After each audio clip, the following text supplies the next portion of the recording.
साथियों नमस्कार, मिशन विद्यादान के डिजिटल प्लेटफॉर्म पर आपका एक बार फिर से स्वागत है। साथियों, आज अपन करने वाले हैं common doubt solution series number 2, जिसमें माही चौधरी जी और पंकज रोहत जी ने सेम ही क्वेश्चन किया है। उसके अलावा एक क्वेश्चन अलग आया है जो इससे ही जुड़ा हुआ है।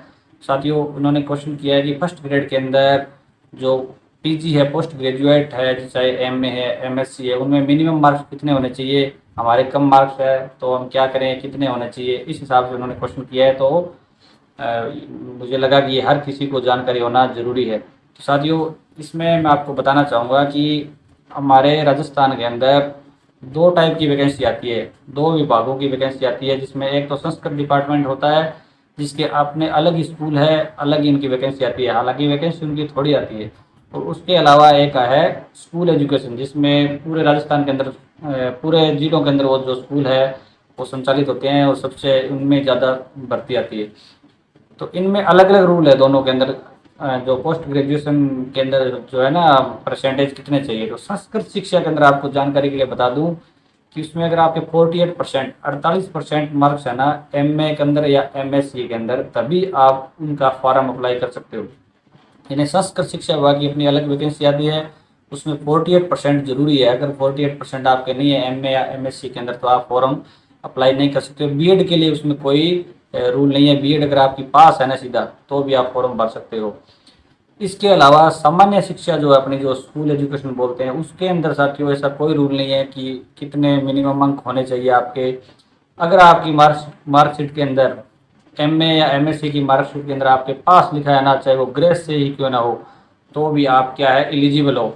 तो बेफिक्र होकर आप तैयारी कर सकते हैं। अगर 48% से ऊपर है तो दोनों वैकेंसी के फॉर्म भर सकते हो आप, संस्कृत शिक्षा विभाग के भी फर्स्ट ग्रेड का और सामान्य शिक्षा की फर्स्ट ग्रेड का भी फॉर्म भर सकते हो।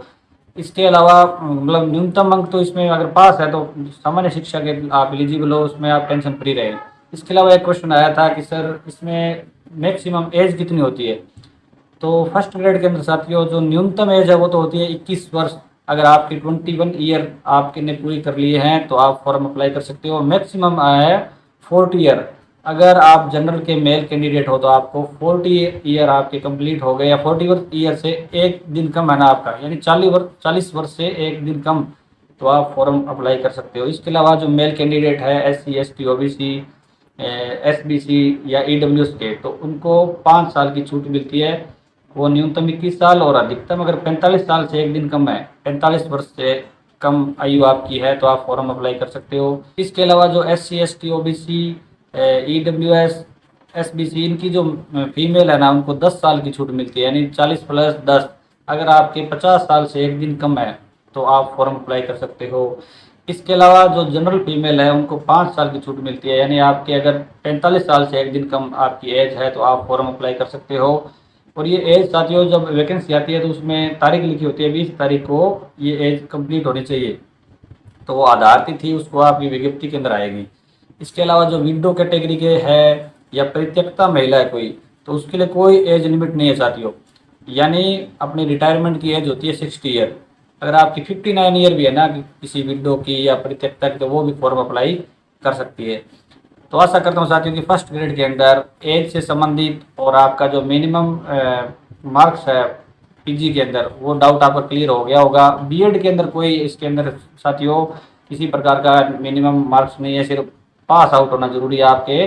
तो आप वो बिल्कुल डाउट में बिल्कुल भी नहीं रहें। अगर आपका अन्य भी कोई डाउट बच गया है तो आप हमारे कमेंट के माध्यम से कमेंट कर सकते हैं। अगर वो कॉमन किसी पे अप्लाई हो रहा है सभी कैंडिडेट्स पे, तो मैं उसका वीडियो सॉल्यूशन लेकर आऊँगा। अन्यथा आपको कमेंट के माध्यम से बता दिया जाएगा, उसका रिप्लाई कर दिया जाएगा।